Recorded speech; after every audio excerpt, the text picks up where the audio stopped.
Hola profesor, buenas noches. A continuación voy a realizar la sustentación del trabajo de aplicación. Para este trabajo de aplicación, como le comentaba en entregas anteriores, y dado pues que me faltó tiempo para configurar el acceso de administración web de SQL Server, entonces decidí realizarlo con PHP lo que implicó eh, crear nuevamente entonces toda la base de datos con las mismas características que teníamos inicialmente.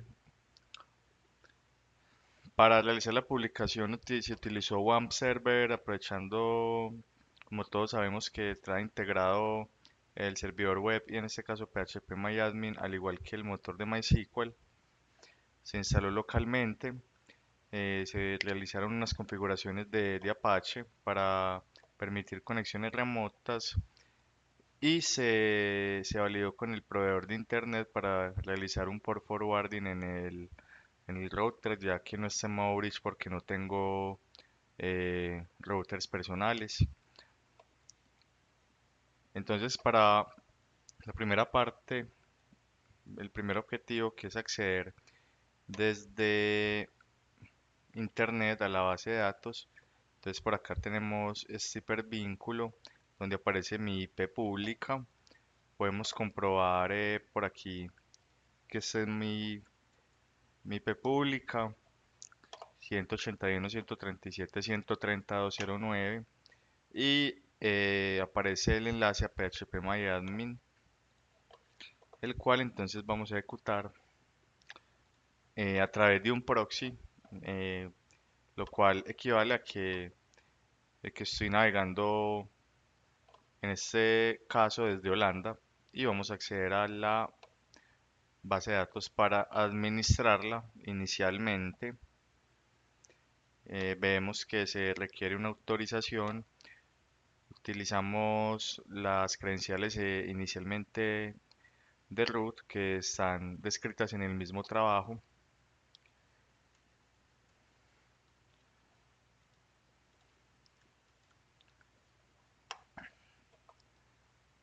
y realizamos el acceso a la base de datos. Es un poco lento, la velocidad de subida de mi conexión ha estado muy mala, ya que está cargando y finalmente sigue cargando.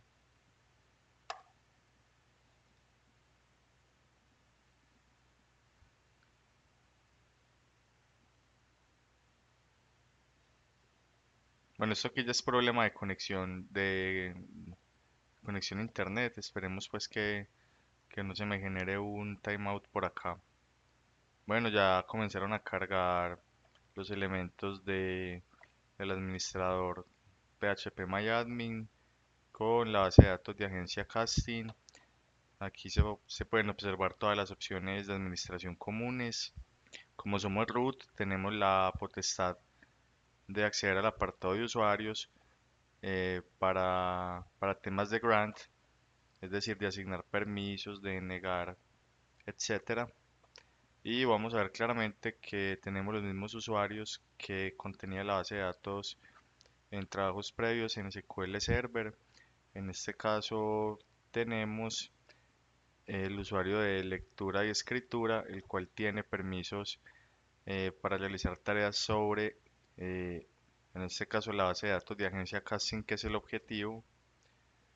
Puede seleccionar, insertar, actualizar, borrar y crear vista, etcétera. Y bueno, al, al dar clic en agencia casting se visualizarán entonces todas las tablas de la actividad y básicamente ya con este apartado hemos publicado la base de datos en internet para que la opere el administrador. Aquí vemos los datos de agencia de los agentes del casting y bueno, esta sería la parte de la migración. Adicionalmente, como se pide que tanto administrador como un usuario pueda operarla, Entonces básicamente tendríamos que cambiar, autenticarnos con el usuario read-write, que es el usuario que tiene permisos de lectura y escritura, o es digamos el administrador, perdón, es digamos el usuario operador, el que entra a realizar tareas de CRUD en la base de datos. Por temas de tiempo y practicidad no lo vamos a hacer. Básicamente, si accediéramos con el usuario, evidentemente perderíamos permisos administrativos, como el tema de administración de usuarios y demás, y podríamos generar cualquier tipo de consulta sobre la base de datos, o más bien ejecutar cualquier tipo de query a nivel de tablas. Bueno, se logró migrar también el trigger de la base de datos anterior, el cual realizaba tareas de inserción en la tabla agente una vez ocurriera una acción en en la tabla de casting, perdón, en la de candidatos. Y vale, entonces aquí ya estaría el primer punto. Entrando al segundo punto, aquí en la actividad aparecen las credenciales para que pueda navegar.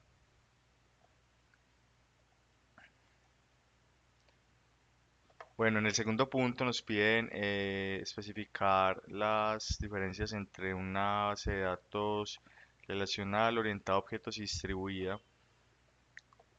Se hicieron algunas comparaciones y vamos a empezar comparando base de datos relacional versus orientada a objetos. Entonces, una base de datos relacional está basada en un modelo de entidad-relación.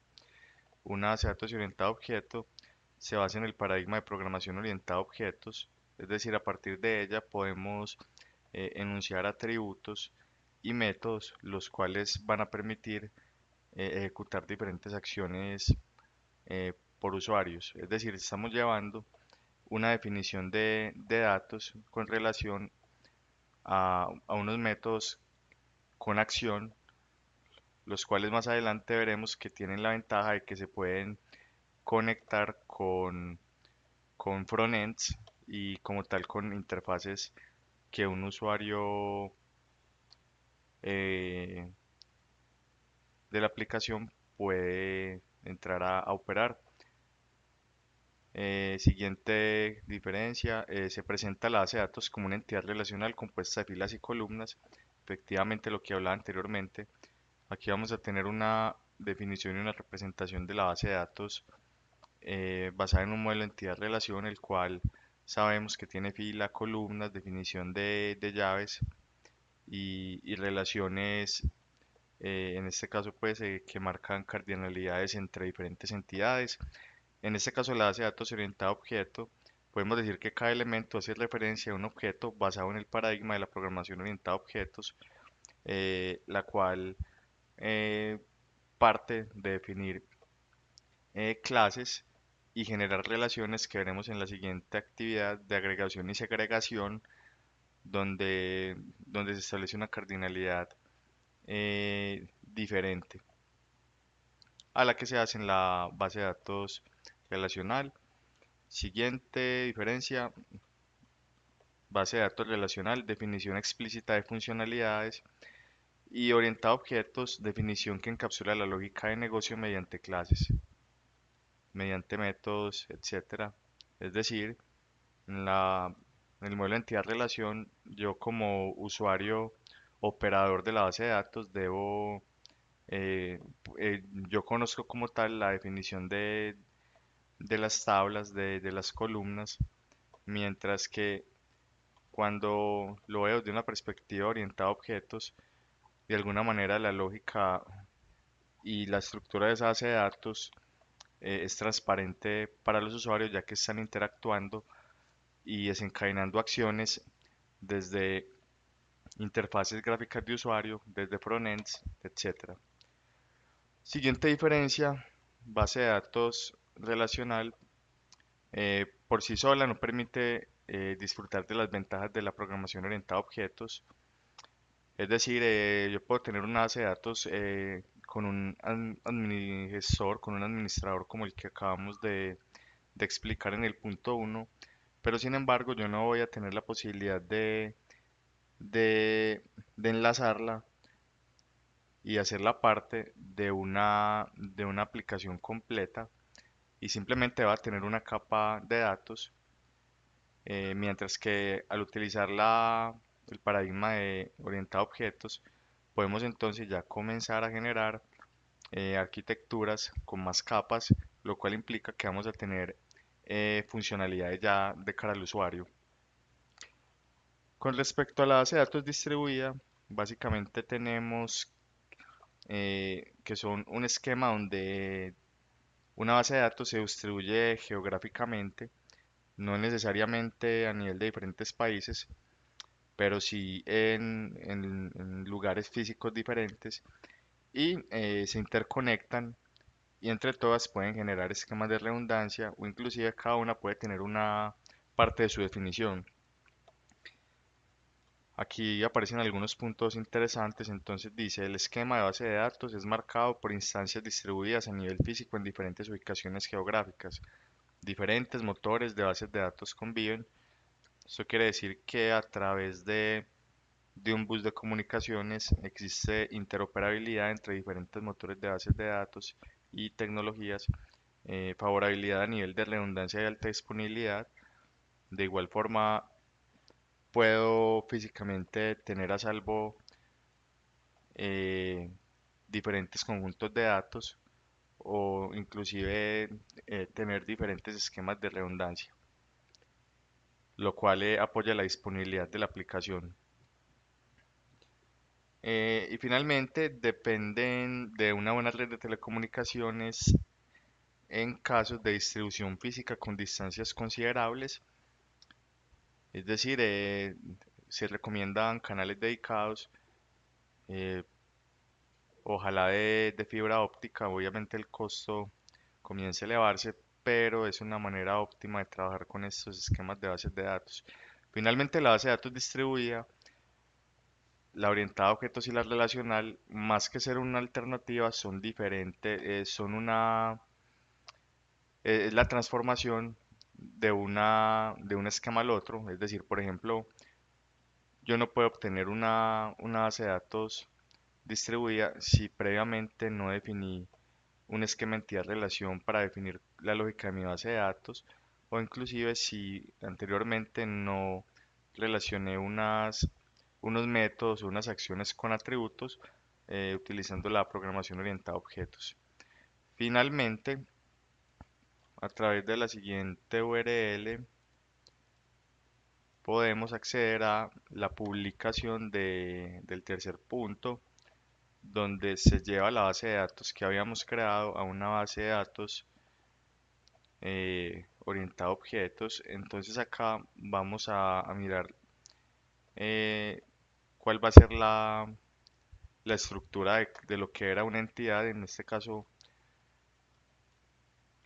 la entidad se convierte entonces en en una clase. Esto es un diagrama de clases donde comenzamos a definir exactamente los mismos atributos para cada uno de las clases. Miren que aquí cliente, por ejemplo, tiene código del cliente, aparece su tipo de dato entero, nombre, dirección, igual para casting, para perfiles, para la prueba individual, hora inicio, hora fin. Aquí en este caso se tiende a utilizar enteros y strings. Se generan unas conexiones de relación que dan como resultado una cardinalidad, y donde logramos observar los rombos, los cuales hacen parte a nivel de UML del esquema de conexión entre diferentes eh, objetos del diagrama de clases. El rombo blanco implica segregación, lo cual quiere decir que una entidad, en este caso cliente, tiene una relación con casting, pero que necesariamente no depende de manera definitiva de él.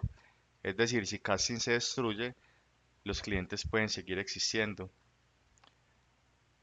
Y en este caso el rombo negro, visto desde un punto de vista de concepción del negocio, el cual indica agregación, muestra que, por ejemplo, tanto agente como perfiles como fases son clases o entidades que dependen de la entidad central casting. Es decir, si casting se destruye, ya no tendría sentido tener perfiles, agentes y fases, ya que el casting es como tal es la tabla o la entidad o la clase central del negocio.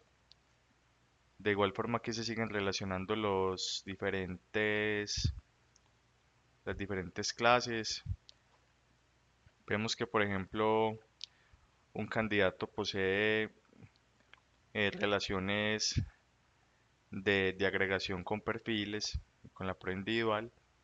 En este caso el rombo es blanco, lo que quiere decir que candidato por sí solo puede sobrevivir o tiene un tiempo de vida ilimitado en caso de que perfiles o prueba individual desaparezca. Por ejemplo, yo puedo existir en el sistema como candidato y básicamente no haber pasado ningún perfil, lo cual hace que no llegue a la prueba individual. Como resultado, el candidato como dato del sistema sigue existiendo, aunque para él no haya una prueba individual, dado que no pudo pasarla, que no se acomodó a ninguno de los perfiles definidos. Y finalmente, de lo más importante es que en cada una, en cada una de las clases existen métodos que tienen esta terminación de abrir y cerrar paréntesis, los cuales implican acciones a nivel funcional que ejecuta un usuario final, un cliente. En este caso, imaginémonos que, que yo soy un agente y entro al sistema, en este caso no como cliente, sino como un operador del negocio, un operario, y puedo consultar un candidato de autenticarme, tengo esas funcionalidades. De igual forma, como candidato, yo puedo inscribirme, puedo chequear cómo va la inscripción, puedo hacer de mi perfil un CRUD, es decir, crear, borrar, actualizar, etcétera. Puedo darme de baja y así para cada una de las clases se tienen diferentes métodos o acciones, los cuales se pueden ejecutar y aprovechan entonces el paradigma de la programación orientada a objetos para lograr generar la abstracción suficiente a nivel de la lógica y de igual forma permitir conectar el esquema con un frontend donde un usuario final, un cliente, puede entrar y disfrutar de las funcionalidades de la solución. Bueno, hasta aquí llega la presentación. Es importante aclarar que en el enunciado se toma entonces un usuario como un usuario de la base de datos, es decir, una persona que entra a realizar tareas, en este caso de inserción, de selección, entre otros.